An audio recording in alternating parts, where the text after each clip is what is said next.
అర్జున్ తెందుల్కర్ వివాహానికి రావాలని రాష్ట్రపతి ద్రౌపది ముర్ము, ప్రధాని మోదీ సహా పలువురు ప్రముఖులను క్రికెట్ దిగ్గజం సచిన్ తెందుల్కర్ ఆహ్వానించారు.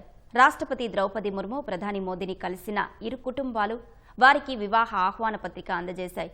వారందరినీ ఆత్మీయంగా పలకరించిన రాష్ట్రపతి, ప్రధాని కాబోయే వధూవరులను ఆశీర్వదించారు. అనంతరం కేంద్ర హోంశాఖ మంత్రి అమిత్ షా, కాంగ్రెస్ అగ్రనేత రాహుల్ గాంధీకి ఆహ్వాన పత్రికలు అందించి వివాహానికి రావాలని ఇరు కుటుంబాలు కోరాయి. సచిన్ కుమారుడు అర్జున్ తెందుల్కర్ తన స్నేహితురాలు, ముంబైకి చెందిన వ్యాపారవేత్త రవి ఘాయ్ మనవరాలైన సానియా చందోక్ను వివాహం చేసుకోనున్నారు. వీరి వివాహం మార్చి 5న ముంబైలో జరగనుంది.